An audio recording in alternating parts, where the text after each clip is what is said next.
안녕하세요. 주말 잘 보내고 계신가요? 날씨가 많이 더워졌어요. 이번 주 목요일 새벽 3시에 미국의 금리 결정 발표가 있어요. 금리 결정 발표에 따라서 주가는 요동칠 겁니다. 미국은 결국 중국에 손을 먼저 내밀었대요. 차이나 전기차는 마이너스 40% 손실 중이에요. 멘탈이 흔들리는 것 같아요. 구독, 좋아요 부탁드립니다. 차이나 전기차는 6,100만원 투자를 했는데 마이너스 2,500만원이에요. 주가가 많이 하락하니까 마음이 흔들리는 것 같아요. SXL은 4,100만원 정도 투자를 했는데 수익률은 82%로 3,400만원 정도 수익입니다. 하지만 지금 판다 그래도 22% 정도 세금은 내야 돼요. 삼성전자가 급등에 따른 단기 조정을 보이다가 1.55% 상승을 했어요. 약간의 행보를 더 보일 수는 있어도 미래의 전망은 밝은 것 같습니다. 네이버는 당분간은 행보할 것 같아요. 이번 주에 중요한 이벤트가 많은데요. 6월 13일 화요일에는 근원 소비자 물가지수 발표가 있어요. 그리고 6월 14일 수요일에 생산자 물가지수 발표가 있습니다. 가장 중요한 6월 15일 목요일 새벽 3시에 연준은 금리 결정을 하고요. FOMC 기자회견도 예견돼 있어요. 화요일, 수요일, 목요일 지표 결과에 따라 주가는 요동칠 것 같습니다. 주가가 급락하면 조금 매수를 할 생각이에요. 실질적인 금리는 급등해도 증시가 폭등해서 연준의 파월 의장은 골치가 아프다고 하고요. 연준의 금리 인상 중단 예상에 불마켓이 돌아왔다는 기사도 있어요. 아무래도 목요일은 금리 동결 쪽으로 무게가 기우는 것 같습니다. 최근 엔비디아와 마이크로소프트, 테슬라 등이 미국 빅테크 주들의 세계 증시를 뜨겁게 달구고 있는데요. 나스닥 지수는 7주 연속 올랐고요. 필라델피아 반도체 지수는 연초 대비 38%나 상승했어요. 이제라도 상승장에 올라타야 하나 고민하는 투자자들이 늘고 있지만 일각에선 미국의 빅테크주가 가열돼 과거 닷컴 버블이 되풀이되는 게 아니냐는 우려의 목소리도 나오고 있어요.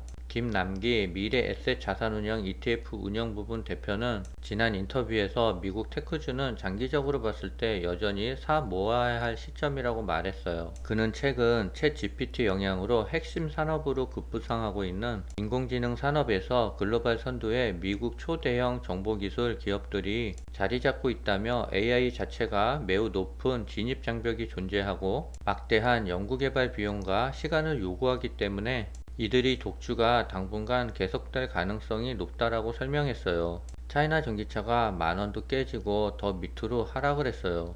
만원 밑으로 내려오니까 멘탈이 흔들리고 있고요. 내가 투자를 잘 한 것인가 지금이라도 손절해야 하나 머릿속이 복잡해요. 다음 주에 조금 더 조정을 보여도 인내심을 갖고 버텨보려고요. 미국의 대중국 반도체 규제가 강화하는 가운데 유럽 제2의 반도체 기업이 중국에서 합작회사 설립을 발표했대요.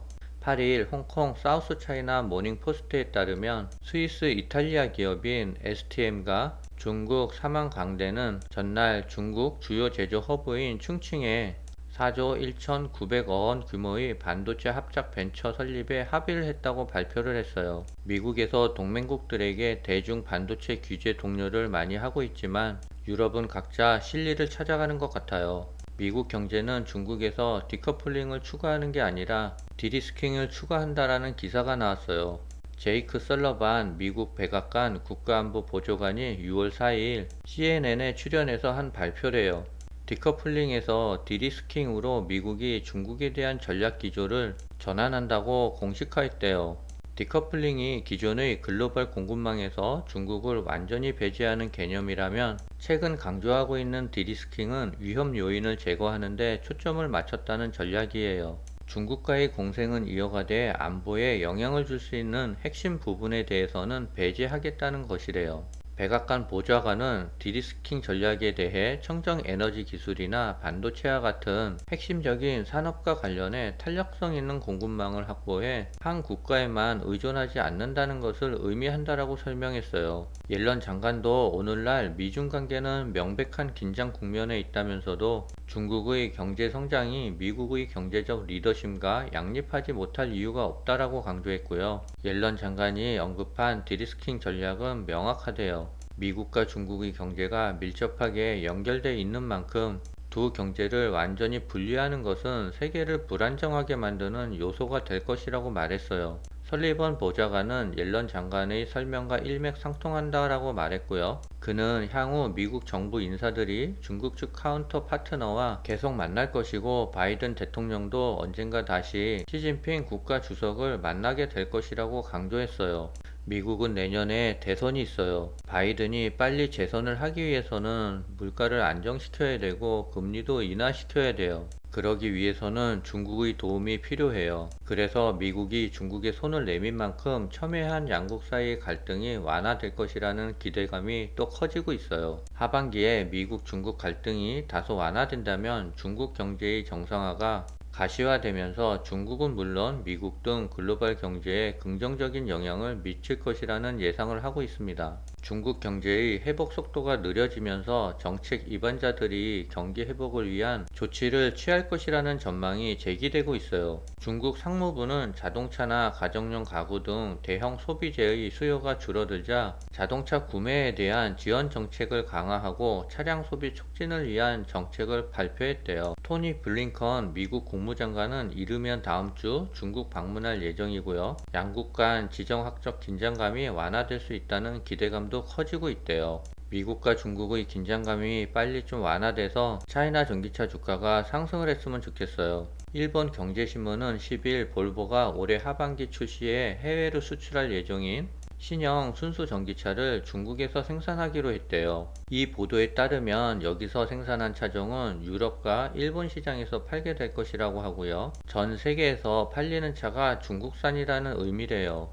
볼보 사장은 이 전기차 가격에 대해 기존 차종보다 싸게 할 방침이라고 밝혔고요. 볼보의 모 회사인 중국 저장리 그룹이 개발한 전기차 플랫폼을 채택해 현지 공장에서 생산하면 비용을 절감할 수 있을 거래요. 또 미국에서도 판매를 자신하고 있는데요. 미중 대립 우려에 대해 볼보 사장은 신형 전기차에 대해 중국에서 미국 수출도 가능하다라고 언급했어요. 한편 볼보는 프리미엄 자동차 시장에서 순수 전기차가 가솔린 전기차보다 많이 팔리는 전환점을 2025년에서 2026년으로 예상하고 있대요. 미중 관련 ETF 수익률이 엇갈리고 있다고 하는데요. 미국 ETF는 반도체주 훈풍에 힘입어 상승세에 있지만 중국 ETF는 중국의 경기 회복 기대감이 꺾이면서 내림세에 있대요. 11일 한국거래소에 따르면 최근 한 달간 타이거 미국 필라델피아 반도체 레버리지 합성 ETF의 수익률은 29.46%로 집계됐는데요. 국내 증시에 상장한 ETF 중 수익률이 1위랍니다.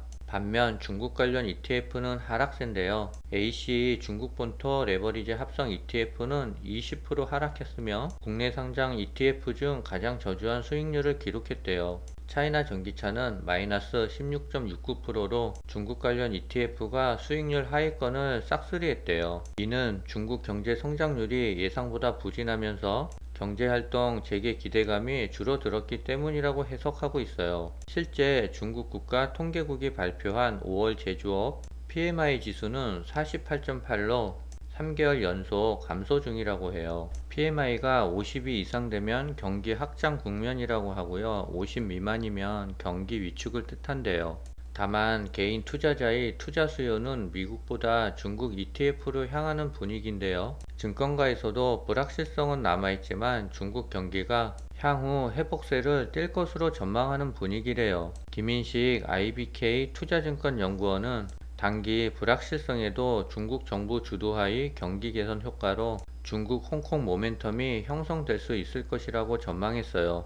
차이나 전기차의 지속적인 하락으로 마음이 우울한데요. 이렇게 기사들을 읽어보니 하반기에는 조금 희망이 있는 것 같아요. 저는 손절하지 않고 조금 더 버텨볼 생각입니다. 오늘은 여기까지입니다.